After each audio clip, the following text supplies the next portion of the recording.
शरारती गिलहरी। किसी जंगल में चुनचुन नाम की शरारती गिलहरी अपनी माँ किट्टू के साथ रहती थी। चुनचुन कभी भी किट्टू की बात नहीं मानती थी। चुनचुन की हरकतों से जंगल के सभी जानवर बहुत परेशान रहते थे।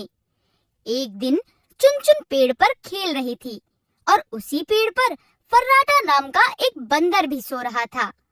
फर्राटा को देख चुनचुन ने अपनी माँ से कहा, माँ, ये बंदर हमारे पेड़ पर क्यों सो रहा है? ये पेड़ तुम्हारा कब से हो गया चुनचुन?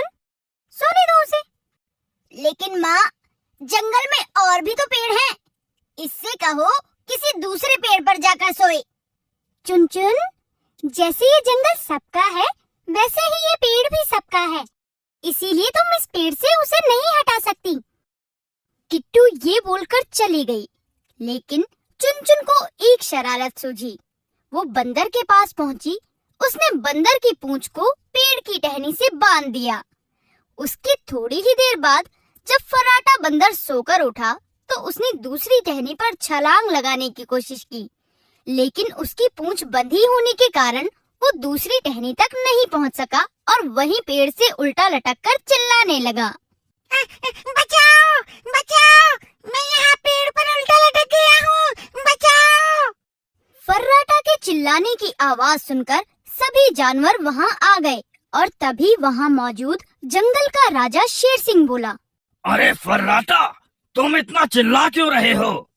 किसी ने मेरी पूंछ टहनी से बांध दी है।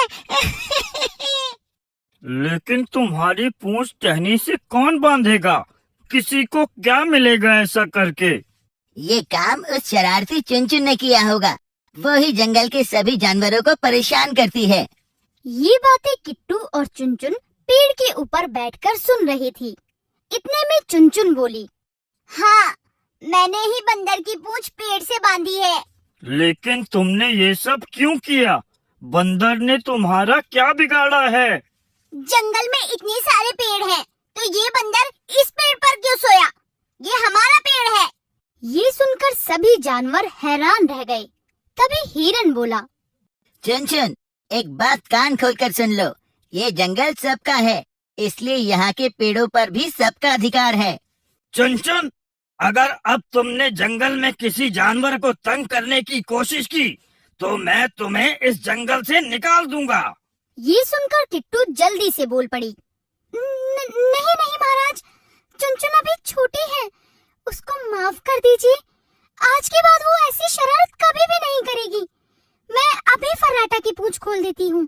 ये कहकर किट्टू फर्राटा बंदर की पूंछ पेड़ की टहनी से खोलने लगी और तभी फर्राटा बंदर पेड़ से गिर गया। इतने में शेर सिंह बोला, किट्टू, किट्टू, समझा देना अपनी बेटी को, ये उसके लिए आखिरी चेतावनी है। ये बोलकर शेर सिंह और जंगल के बाकी जानवर वहाँ से चले गए और किट्टू ने चुनचुन से कहा, चुनचुन, तुम ये शरारतें करना कब छोड़ोगी? तुम्हारी ये ना समझी किसी दिन तुम्हारे लिए मुसीबत बन जाएगी, समझी? किट्टू की बात का चुनचुन पर कोई असर नहीं हुआ। ऐसे ही कुछ दिन बीत गए कि तभी किट्टू को किसी काम से जंगल से बाहर जाना पड़ गया और उसने चुनचुन से कहा, चुनचुन, मैं एक जरूरी काम से जंगल के बाहर जा रही हूँ, लेकिन तुम यहाँ किसी को परेशान मत करना और जंगल से कहीं दूर मत जाना। ठीक है माँ, आप चिंता मत करो, मैं किसी को परेशान नहीं करूँगी। लेकिन चुनचुन की बात पर किट्टू को विश्वास नहीं था, इसीलिए उसने अपने पड़ोस में रहने वाले कालू कौवे से कहा, कालू भाई, मैं जंगल से बाहर जा रही हूँ, 1-2 दिन में वापस आ जाऊंगी। क्या तुम चुनचुन का ख्याल रखोगे? ठीक है किट्टू, लेकिन जल्दी आने की कोशिश करना। तुम्हारी बेटी को ज्यादा दिन तक संभालना मेरे बस की बात नहीं है। कालू भाई, चिंता मत करो, मैं जल्दी आने की कोशिश करूंगी। ये बोलकर किट्टू चली गई और चुनचुन वहीं जंगल में रहने लगी। एक दिन चुनचुन पेड़ पर अकेली बैठी सोच रही थी, माँ को गए हुए इतने दिन हो गए, क्यों ना मैं भी जंगल से बाहर जाकर माँ से मिल लूं। माँ मुझे देखकर कितना खुश होंगी। ये सोचते हुए वो पेड़ से उतरने लगी ताकि वो जंगल से बाहर जा सके। लेकिन पेड़ से उतरते हुए उसे कालू ने देख लिया और वो बोला, चुन तुम कहाँ जा रही हो? पेड़ से नीचे क्यों उतर रही हो? कहीं नहीं कालू अंकल, मैं तो बस पानी पीने जा रही थी। पानी पीकर जल्दी आ जाऊंगी। ठीक है, जाओ, लेकिन जल्दी आ जाना, रात होने वाली है। कालू की बात सुनकर चुनचुन वहाँ से चली जाती है और वो जंगल से बाहर जाने की कोशिश में रास्ता भूल जाती है। अब उसे दूर दूर तक कोई नहीं दिखाई देता जिससे वो रास्ता पूछ सके। उधर किट्टू जब पेड़ पर वापस आई तो उसे चुनचुन कहीं नहीं दिखाई दी। उसने कालू से पूछा, कालू भाई, चुनचुन कहाँ है? उसने थोड़ी देर पहले मुझसे कहा था कि वो पानी पीने जा रही है।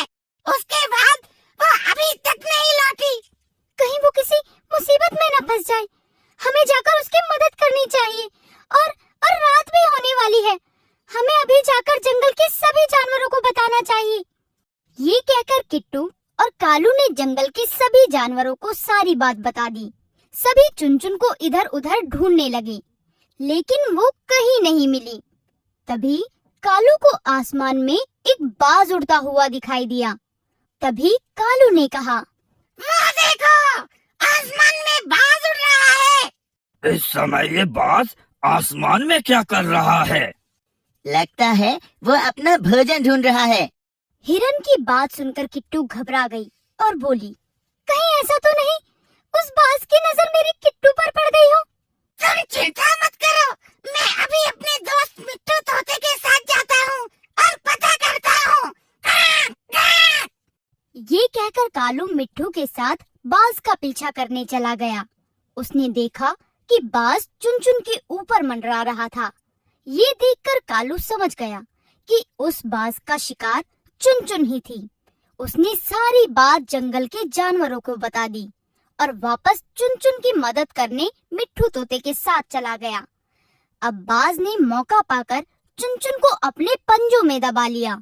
ये देखकर कालू बोला, मिट्टू, जल्दी उस बाज के पास चलो, नहीं तो वो चुनचुन को खा जाएगा। ये सुनकर मिट्टू और कालू आसमान में बाज से लड़ने लगे। वो दोनों बाज पर अपनी चोंच से लगातार वार करने लगे। इसी दौरान चुनचुन बाज के चंगुल से छूट गई। चुनचुन को नीचे गिरता देख जानवरों ने पत्तियों और घास से बना हुआ जाल नीचे बिछा दिया। चुनचुन उस नरम जाल पर आ गिरी। चुनचुन बेटा, तुम ठीक तो हो ना? हाँ माँ, मैं बिल्कुल ठीक हूँ। चुनचुन, हम तुम्हें इसलिए समझाते थे कि शरारत मत किया करो। देखा, तुम कितनी बड़ी मुसीबत में फंस गई। ये सुनकर चुनचुन अपनी माँ से बोली, मुझे माफ कर दो माँ, मैंने कभी आपकी बात नहीं सुनी। अब से मैं कोई शरारत नहीं करूँगी।